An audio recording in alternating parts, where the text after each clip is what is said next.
साथ एक घर में रहता हूँ। ये 2 मंजिला घर है, माँ बेटी का घर है, यानी इसमें 2 रसोई हैं। मेरी बहन नीचे जाती है, मैं ऊपर लेता हूँ। मेरी बहन अक्सर घर पर नहीं रहती है क्योंकि वह अक्सर अपने प्रेमी के साथ रहती है जो 20 मील दूर रहता है।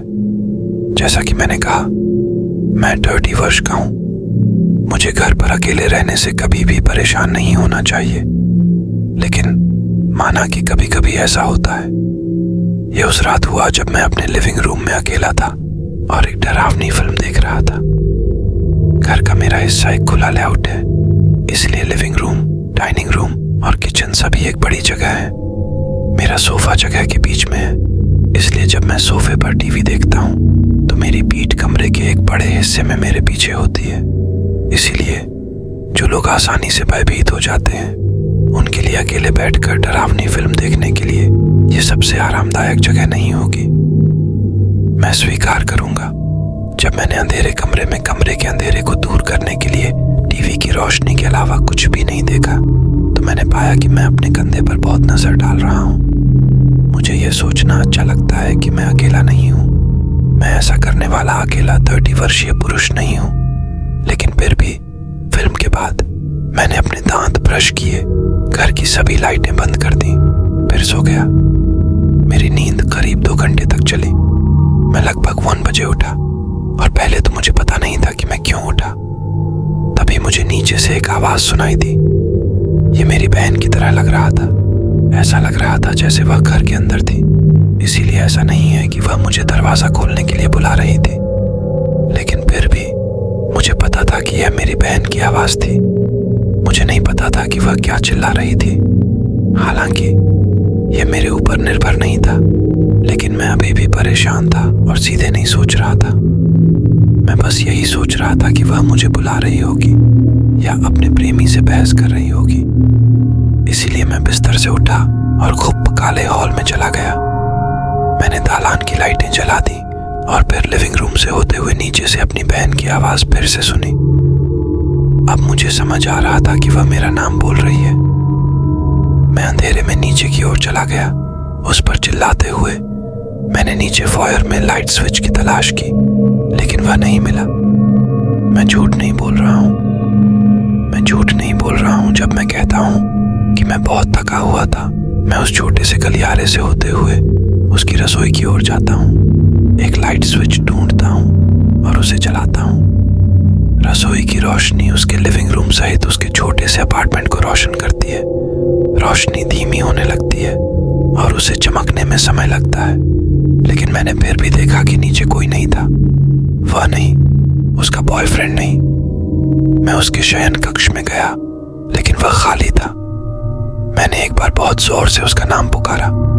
किसी ने भी वापस नहीं बुलाया, लेकिन मेरे चिल्लाने के तुरंत बाद मैंने अपनी बहन के शयन कक्ष में फर्श पर कुछ गिरने की आवाज सुनी, जिसे मैंने अभी अभी जांचा था, और यह वही थी। वो खाली था। मैं एक छोटे बच्चे की तरह सीढ़ियों से ऊपर गया और अपने बिस्तर पर वापस चला गया जहां मेरा फोन था। मैंने उसे कई बार फोन करने की कोशिश की, लेकिन उसने फोन नहीं उठाया। मैंने खुद को अपने कमरे में बंद कर लिया था और सोच रहा था कि क्या मुझे यह सब भ्रम हो गया है।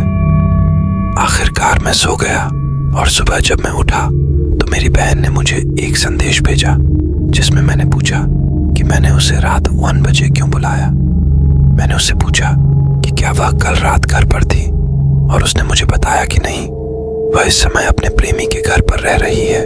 मैं यह देखने के लिए नीचे उसके शयन कक्ष में गया कि फर्श पर क्या गिरा होगा, लेकिन फर्श पर एक भी ऐसी वस्तु नहीं थी जो इतना शोर कर सकती हो। मुझे यह विश्वास हो गया है कि उस रात मैंने जो कुछ भी सुना वह मुझे मतिभ्रम था, लेकिन मैं यही मानना चाहता हूँ क्योंकि विकल्प कहीं अधिक भयावह होगा। लेकिन मुझे वास्तव में कभी भी किसी और चीज का मतिभ्रम नहीं हुआ या किसी भी प्रकार की नींद संबंधी विकार नहीं हुआ। तो मैंने अपनी बहन की आवाज और उसके कमरे की आवाज को कितनी स्पष्टता से सुना, इससे मैं सचमुच घबरा जाता हूँ। मुझे बचपन में अक्सर घर पर अकेला छोड़ दिया जाता था, केवल इस तथ्य के कारण कि मेरी माँ मेरे पालन पोषण के एक बड़े हिस्से के लिए अकेली थी।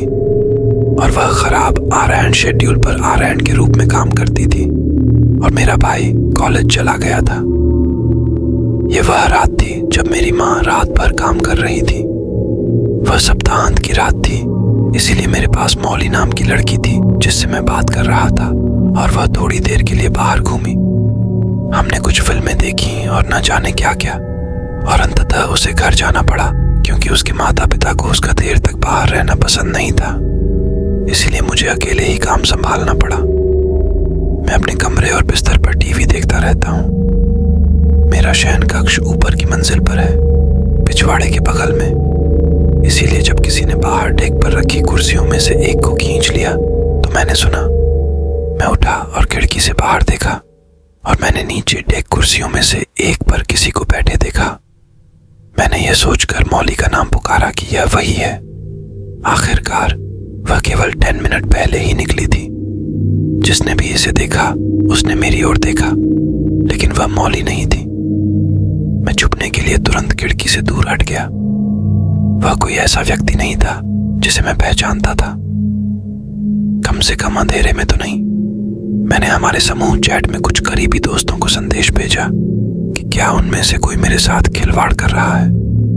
जिन लोगों ने उत्तर दिया उन्होंने कहा नहीं और पूछा कि मैं किस बारे में बात कर रहा था। मुझे सच में विश्वास नहीं था कि मेरा कोई भी दोस्त मेरे साथ इस तरह खिलवाड़ करने के लिए मेरे घर आएगा, बिना डरे। लेकिन फिर भी उत्सुकता के साथ मैं फिर से नीचे देखने के लिए धीरे धीरे वापस खिड़की की ओर चला गया और वह व्यक्ति अभी भी कुर्सी पर बैठा था, मेरी खिड़की की ओर देख रहा था। यह वही था, इतना स्पष्ट था, और उसने निश्चित रूप से मुझे देखा था। मैं टीवी बंद करने के लिए फिर से खिड़की से दूर चला गया। मैं अपने बिस्तर पर एक गेंद बनाकर बैठा था। मूल रूप से मेरी बाहें मेरे घुटनों के चारों ओर लिपटी हुई थी। मैं कुछ देर अंधेरे में इंतजार करता रहा। मैं अपने फोन की स्क्रीन भी चालू नहीं करना चाहता था क्योंकि मुझे डर था कि वह रोशनी देख लेगा। हिलना भी नहीं चाहता था क्योंकि खिड़की खुली हुई थी और मुझे डर था कि वह मेरी कोई भी हलचल सुन लेगा। मैं चाहता था कि वह यह मान ले कि मैं अब शयन कक्ष में नहीं हूं। मैंने काफी समय इंतजार किया। वहां बैठे रहने में 5 मिनट का समय लग गया। मुझे अत्यधिक संदेह था कि बाहर का आदमी अभी भी वहां हो सकता है। आखिरकार मैंने उठने और खिड़की से बाहर देखने का साहस जुटाया। मुझे लगा कि मेरा एक छोटा सा हिस्सा अंदर ही मर गया है जब मैंने देखा कि वह अभी भी वहीं नीचे था, मेरी खिड़की की ओर देख रहा था। फिर से खिड़की से भागने के बजाय मैंने बहादुर बनने की कोशिश की और उससे कहा, तुम क्या चाहते हो? फिर मैंने देखा कि उसके कंधे ऊपर नीचे होने लगे, मानो वह सचमुच जोर जोर से हंस रहा हो। लेकिन पहले तो उसने हंसने की कोई आवाज नहीं निकाली जब तक कि मैंने उसकी हल्की सी सीटी की आवाज नहीं सुनी। ऐसा लग रहा था जैसे वह इतनी जोर से हंस रहा था कि घरघराहट हो रही थी। मैंने उससे कहा कि कृपया चले जाओ, फिर खिड़की से दूर चला गया। मैं अपने बिस्तर पर वापस चला गया।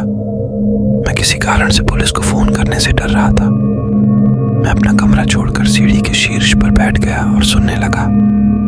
पिछला दरवाजा धकेला जा रहा था। वह घर में घुसने की कोशिश कर रहा था। मैं फिर से छिपने के लिए अपने कमरे में वापस भाग गया। मैं 14 साल का था। मुझे नहीं पता था कि और क्या करना है। आखिरकार मैंने सुना कि सामने वाले दरवाजे के साथ छेड़छाड़ नहीं की जा रही है और वह आदमी सामने के दरवाजे को भी धक्का देकर खोलने की कोशिश कर रहा है। उसने जल्दी ही हार मान ली। भगवान का शुक्र है मैंने अपने शयन कक्ष की खिड़की और पर्दे बंद कर दिए। अगर हमारे दरवाजे बंद नहीं होते तो मैं आसानी से मारा जा सकता था। जब मैं 14 वर्ष का था तब मैं पतला और कमजोर था और निश्चित रूप से लड़ाकू नहीं था। मैं उस रात फिर से अपने कमरे से बाहर नहीं निकला जब तक कि मेरी माँ लगभग 9 बजे घर नहीं आ गई। मैंने उन्हें बताया कि क्या हुआ था और 911 पर कॉल न करने के लिए उनकी प्रतिक्रिया मुझ पर गुस्सा थी और बाद में यह मेरे लिए बहुत बेवकूफ़ी थी। उन कई चीज़ों में से एक जो मैंने छोटी उम्र में की या यूं कहें कि नहीं की, जिस पर मैं बहुत सवाल उठाता हूँ। कहानी थी कि कैसे मैं एक छोटे बच्चे के रूप में घर पर अकेले मरते मरते बचा और संभवतः मेरे जीवन की सबसे तनावपूर्ण रात थी, जबकि बहुत कुछ चल रहा था। हम 5 लोगों का परिवार है। मैं उस वक्त 10 साल का था, मेरा बड़ा भाई 14 साल का था, मेरी छोटी बहन 5 साल की थी। वह शुक्रवार की रात थी। मेरा भाई अपने दोस्तों के साथ बाहर गया था, जिससे जाहिर तौर पर परेशानी हो रही थी, क्योंकि मेरे माता पिता के पास एक डरावना फोन आया था। मुझे बस इतना याद है कि मैं अपने कमरे में स्टार वॉर्स वीडियो गेम खेल रहा था जब मैंने सुना कि मेरी माँ जोर जोर से रोने लगी। मैं सचमुच डर गया और ये देखने के लिए जल्दबाजी की कि क्या गलत था। मेरी माँ अस्पताल से फोन पर थी कि बताया कि मेरे भाई को एक कार ने टक्कर मार दी है। जाहिर तौर पर हम सभी हिल गए थे और सचमुच डरे हुए थे। मेरे भाई का पैर टूट गया, लेकिन मुझे नहीं पता कि फोन पर और क्या कहा गया। मुझे बस इतना पता है कि मेरे माता पिता ने अपना कोट पहनने की जल्दी की और मेरी छोटी बहन को उसके कमरे से बुला लिया और मुझसे पूछा कि क्या मुझे घर पर अकेले रहना ठीक रहेगा। मैंने हाँ कहा और वे तेजी से कार की ओर निकले और चले गए। बेशक मैं अपने भाई के लिए बहुत चिंतित थी, लेकिन मैं वास्तव में अस्पताल जाकर उसे किसी भी तरह की बुरी हालत में नहीं देखना चाहती थी। मुझे नहीं लगता कि मेरे माता पिता मुझे या मेरी बहन को ऐसा चाहते थे, लेकिन वे मेरी 5 वर्षीय बहन को उनके बिना घर नहीं छोड़ना चाहते थे। यह उल्लेख करने योग्य है कि मेरा भाई बिल्कुल ठीक हो गया है, क्योंकि उसकी चोट अब कहानी के लिए प्रासंगिक नहीं है, सिवाय इसके कि यही कारण है कि मुझे शुक्रवार की रात को घर पर अकेला छोड़ दिया गया था। मेरे पिताजी के जाने से पहले वह मेरी माँ को शांत करने की कोशिश कर रहे थे, उसे बताना कि वह ठीक हो जाएगा। इसीलिए अपने पिता को इस तरह देखकर मुझे अच्छा महसूस हुआ। मुझे लग रहा था कि मेरी माँ किसी भी माँ की तरह अति नाटकीय थी। मैंने कुछ और घंटों तक स्टार वॉर्स गेम खेलना जारी रखा जब मैंने सामने का दरवाजा खुला होने की आवाज सुनी। मेरे शयन कक्ष का दरवाजा बंद था। इस समय तक आसानी से आधी रात हो चुकी थी और मेरे सोने का समय भी बीत चुका था। इसलिए मैंने टीवी और प्ले स्टेशन बंद कर दिया और अपने गेम बॉय के साथ अपने बिस्तर में रेंग गया। मैंने अपने माता पिता की आवाज सुनने की कोशिश की, शायद यह सुनने की कोशिश की कि क्या मेरा भाई उनके साथ था, या बस यह सुनने की कोशिश की कि वे क्या कह रहे थे, लेकिन मैंने कुछ भी नहीं सुना। कुछ मिनट तक उन्हें सीढ़ियों से ऊपर आते हुए भी न सुनने के बाद मुझे लगा कि कुछ गड़बड़ है। मैं अपने दरवाजे के पास गया और चुपचाप उसे खोला। फिर उस कगार और दीवार के पास चला गया जहां से लिविंग रूम दिखता था। लाइटें बंद थीं, लेकिन मेरे लिविंग रूम में 3 लंबे लोग खड़े थे। वे मेरा परिवार वाले नहीं थे। मैं इतना भयभीत हो गया था कि मैं 1 सेकंड के लिए जड़ हो गया था। इससे पहले कि मैं चुपचाप अपने कमरे में वापस चला जाता और अपनी घबराहट में जितना हो सके चुपचाप दरवाजा बंद कर लेता, लेकिन यह पर्याप्त शांत नहीं था और मैं यह जानता था उन्हें दरवाजा बंद होने की आवाज जरूर सुनाई दी होगी, भले ही थोड़ी सी ही सही। मैं जल्दी से अपनी कोठरी के दरवाजे के पास गया, उसे चुपचाप खोला, अंदर गया, फिर दरवाजा बंद कर दिया। मैं स्वयं अपनी अलमारी में कपड़ों के बक्सों और थैलों के ढेर के पीछे बैठा हुआ था। मैं वास्तव में देखने में काफी ढका हुआ था। यह एक छोटी सी अवधि थी जो हमेशा की तरह महसूस हुई कि मैं अपने शयन कक्ष का दरवाजा खुलने की उम्मीद कर रहा था, और ऐसा ही हुआ। और उस पल मुझे पता था कि मैं मरने वाला हूं। मैंने कमरे में कदमों की आहट सुनी। मैं नहीं बता सका कि कितने लोग हैं। ये 1 रहा होगा, ये 2 रहे होंगे। मैंने अपने बिस्तर की ओर कदमों की आहट सुनी। फिर मैंने सुना कि मेरे कवर के साथ खिलवाड़ किया जा रहा है। फिर मौन, फिर कोठरी के दरवाजे की ओर और कदम बढ़े। फिर कुछ सेकंड के लिए मौन, और फिर कोठरी का दरवाजा खुला। इस समय मेरा दिल मेरे गले में था। मैंने बस इतना किया कि चुपचाप बैठ गया और अपनी सांसें रोक ली। दरवाजा काफी देर तक खुला रहा, लेकिन मैंने ऊपर नहीं देखा। मैं नहीं हिला। दरवाजा दोबारा बंद होने से पहले 20 सेकंड का मौन रहना जरूरी था। कदम दरवाजे से दूर चले गए, फिर कमरे से बाहर। आखिरकार मैंने ऊपर देखा और मुझे अभी अभी एहसास हुआ जहां मैं बैग और बक्सों के पीछे झुककर बैठा था, वहां से मैं शायद उस व्यक्ति को दिखाई दे रहा था। शायद 1 घंटा भी नहीं बीता था कि मैंने अपने माता पिता के लौटने की आवाज सुनी। मैं नीचे उनके पास भागा। जो लोग अंदर घुसे थे उन्होंने सामने का दरवाजा खुला छोड़ दिया था और उन्होंने हमारे घर से कई कीमती सामान चुरा लिया था। यह एक ऐसी रात थी जो हमारे परिवार के लिए बद से बदतर होती चली गई। जब मेरे माता पिता अस्पताल के लिए निकले तो इतनी जल्दी में थे कि उन्होंने जाहिर तौर पर दरवाजा भी बंद नहीं किया। मैं भाग्यशाली था कि मुझे मारा नहीं गया या अपहरण नहीं किया गया। मैं अब पीछे मुड़कर देखता हूँ और वास्तव में आश्चर्यचकित होता हूँ कि क्या वह व्यक्ति जिसने कोठरी खोली और बस 20 सेकंड के लिए वहां खड़ा रहा, उसने मुझे वहां छिपा हुआ देखा था। शायद वह सिर्फ एक लड़का था, एक आदमी जो घर लूटने आया था, किसी बच्चे का अपहरण करने या उसे चोट पहुंचाने नहीं। या शायद उसने मुझे देखा ही नहीं और मैं मौत या चोट से बाल बाल बच गया। एक बार मैं पूरे सप्ताह के लिए घर पर अकेला था। जब मैं किशोर था तब अपने माता पिता के साथ रहता था, जो एक दुर्लभ अवसर था क्योंकि मेरे माता पिता बहुत अधिक बाहर नहीं जाते थे। मेरी माँ की अमीर दोस्त पैटी ने मेरे माता पिता को एक यात्रा पर आमंत्रित किया जिसका भुगतान वह कर रही थी। मैं इकलौता बच्चा हूँ, इसीलिए घर में अकेला रह गया। हम नेवार्क, ओहियो में रहते थे, जो लिकिंग काउंटी में है। हाँ, हमारी काउंटी को वास्तव में लिकिंग काउंटी कहा जाता था। मेरे माता पिता के पुराने घर के पिछवाड़े में जंगल थे और वह किसी शांत सड़क पर था जहां से आमतौर पर प्रतिदिन कुछ ही गाड़ियां गुजरती थीं। हमारे पास एक छोटा मछली तालाब और जमीन के ऊपर स्विमिंग पूल भी था। यह गुरुवार रात की बात है, मुझे याद है क्योंकि मैंने उस दिन दोस्तों के साथ सप्ताहांत की योजनाओं के बारे में बातचीत की थी। यह जुलाई 2013 की बात है। मैं डेक पर अपने स्पीकर पर संगीत बजाते हुए गांजा पी रहा था। यही वह समय है जब इसकी शुरुआत हुई थी। मुझे लगा कि मैंने जंगल से कोई आवाज सुनी है। मैंने संगीत धीमा कर दिया और थोड़ी देर तक सुना। यह दोबारा ना हो, इसीलिए मैंने इसे वापस ऊपर उठाया। जब संगीत फिर से तेज हो गया तो मुझे फिर से जंगल से एक आवाज सुनाई दी। इस बार मैंने संगीत पूरी तरह से बंद कर दिया और अधिक देर तक सुनता रहा। जंगल से फिर से एक आवाज आई, ये पुष्टि करते हुए कि मैं सिर्फ बातें नहीं सुन रहा था। यह एक पुरुष की आवाज थी जो कह रहा था, अरे यहाँ पर। यह कुछ हद तक दूर था, लेकिन बहुत दूर नहीं। जंगल डेक से 20 से 30 गज की दूरी पर थे और आवाज वहीं से आ रही थी। हालांकि मैंने 10 लाख वर्षों में नहीं सोचा था कि कोई मुझे बुला रहा है, बल्कि शायद कुछ बच्चे मैनहंट या कुछ और खेल रहे हों।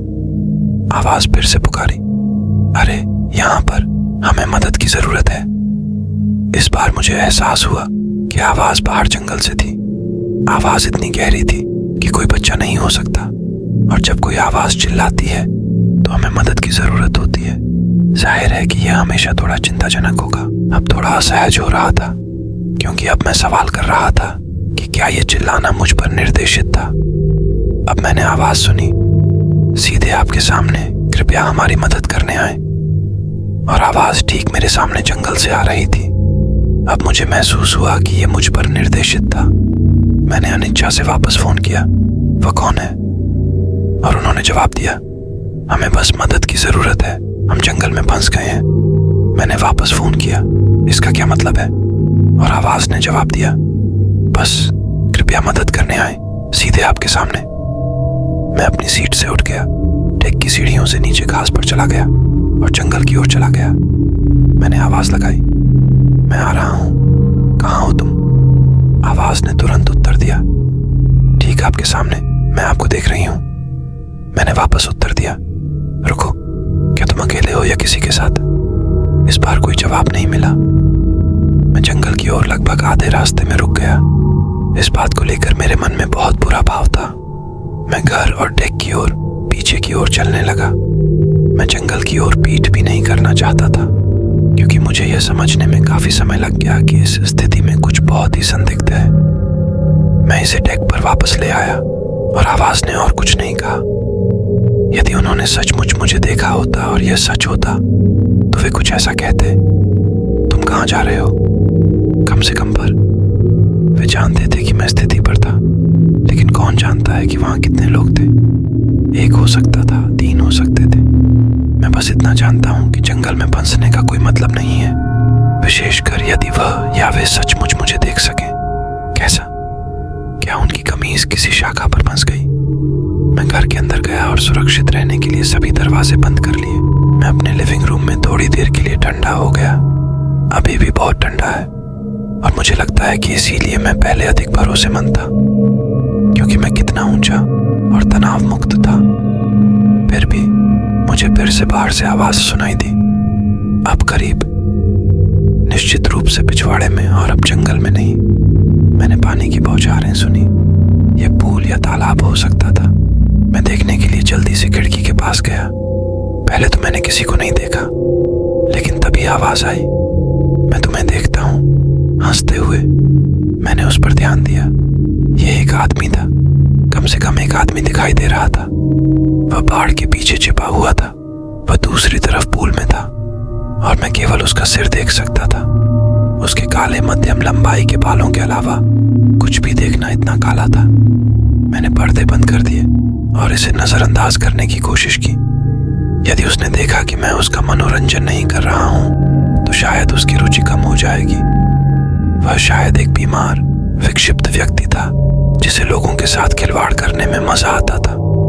इसीलिए मैं उसे वह नहीं देना चाहता था जो वह चाहता था। लेकिन मेरे लिए ब्रेकिंग पॉइंट तब था जब खिड़की पर एक भयानक, आक्रामक धमाका हुआ। जहां मैंने अभी अभी पर्दे बंद किए थे, उधर वह आदमी मदद चिल्ला रहा था। मैं पूरी ताकत से चिल्लाया कि अरे पागल, पुलिस आ रही है। मैंने इसे बार बार चिल्लाया। मैं खुद को उससे भी ज्यादा पागल साबित करने की कोशिश कर रहा हूं। मैंने सुना कि वह शीशे के दूसरी तरफ हंसने लगा। जैसे ही मुझे लगा कि वह चला गया है, उसकी हंसी फीकी पड़ने लगी। मैं सोफे पर वापस बैठ गया। कांप रहा था। सांस फूल रही थी। मैं कुछ देर वहां बैठा रहा और ऐसा लगा जैसे उस आदमी ने सचमुच हार मान ली हो। हालांकि मुझे अभी भी रात में अच्छी नींद आई। मुझे आश्चर्य है कि अगर मैं नशे में नहीं होता तो क्या मैं उस स्थिति को किसी अलग तरीके से संभाल पाता। स्थिति ने मुझे और अधिक संशय में डाल दिया कि मैंने अपना दरवाजा किसके लिए खोला। मेरी उम्र 23 साल है और मैं अभी भी अपने माता पिता के साथ घर पर रहता हूँ। एक दिन वे दोनों घर पर नहीं थे और मैं बाहर सामने आंगन में बास्केटबॉल खेल रहा था। किसी समय जब मैं खेल रहा था, मेरी नजर हमारी ऊपरी मंजिल की एक खिड़की पर पड़ी और वहां एक महिला खड़ी थी। न मेरी माँ, न मेरी बहन। ये एक यादृच्छिक महिला थी। मुझे लगता है कि जब उसने मुझे अपनी ओर देखते हुए देखा तो वह खिड़की से दूर हट गई।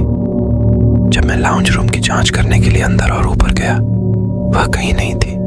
मैंने हर एक कमरे की जांच की, हर शयन कक्ष, बाथरूम, हर अलमारी। फिर मैंने नीचे की जांच की, जिसमें living room, kitchen, dining room, एक बेडरूम और अधिक अलमारियां शामिल थी। अंत में मैंने तहखाने की जांच की और मुझे अत्यधिक संदेह हुआ कि वह वहां हो सकती है। यह एक छोटा तहखाना है जिसमें 2 सोफे, एक बार और 2 कोठरियां हैं।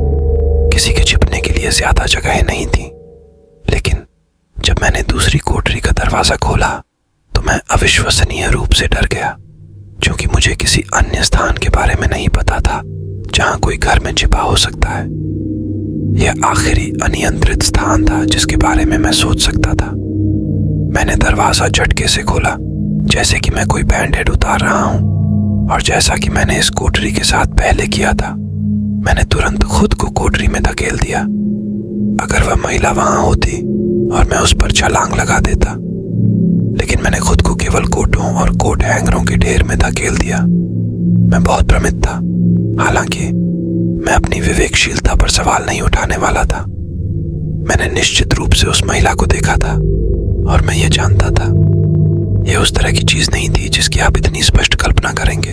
वापस मध्य मंजिल पर गया और बहुत जोर से चिल्लाया कि जो कोई भी घर में है उसे एफ को बाहर निकालने की जरूरत है।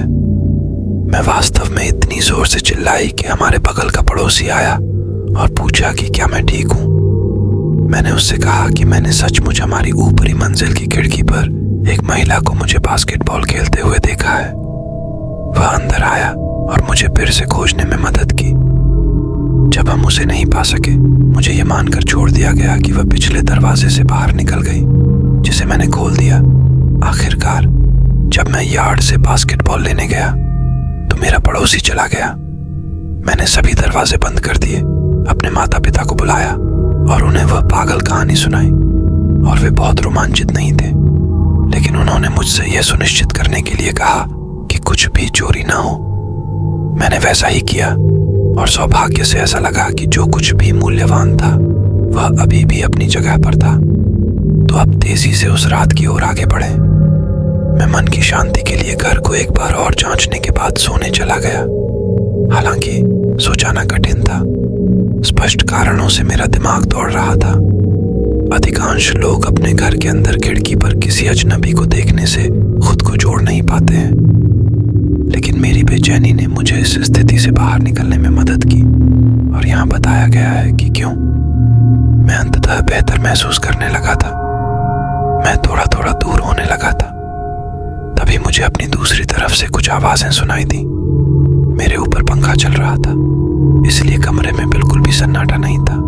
और यही कारण है कि पहली आवाज सुनते ही मैं तुरंत दूसरी तरफ नहीं मुड़ा, लेकिन आवाज आने लगी इंसानों जैसी। मैं अपनी दूसरी ओर मुड़ा और वह वहां मेरे बिस्तर के नीचे से निकल रही थी।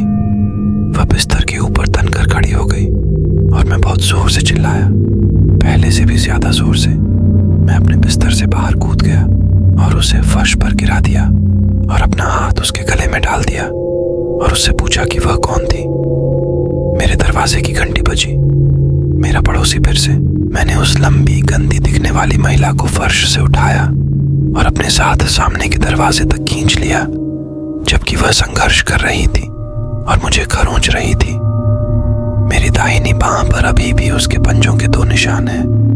मैंने अपने पड़ोसी के लिए फिर से अपना सामने का दरवाजा खोला और उसने खुद को अंदर आने दिया और महिला को रोकने में मेरी मदद की। तभी मैंने पुलिस को फोन किया। पूरे समय जब हम पुलिस का इंतजार कर रहे थे, महिला चिल्ला रही थी और मेरे पड़ोसी और मुझ पर कोस रही थी, हमें भी धमकी दे रहे हैं। इसे कहने का सबसे अच्छा तरीका, वह वर्तमान में निकासी से पीड़ित एक मेद प्रमुख की तरह दिखती और व्यवहार करती थी। जब पुलिस पहुंची तो अधिकारियों में से एक को ठीक ठीक पता था कि महिला कौन थी। वे पहले भी कई बार उससे निपट चुके थे। उसका नाम सुविधाजनक रूप से करेन था। उसे पुलिस की गाड़ी के पीछे ले जाते हुए देखना संतुष्टिदायक था। मैंने अपने पड़ोसी को बताया कि मैं उसके इतनी जल्दी आने के लिए कितना आभारी हूँ। और उस रात मेरा दिमाग दौड़ता रहा, लेकिन पूरी तरह से घबरा जाने के बजाय, जो कि मैं अभी भी थोड़ा सा था, मुझे संतुष्टि की यह जबरदस्त अनुभूति महसूस हुई और मैं इसका कारण पूरी तरह से नहीं बता सकता।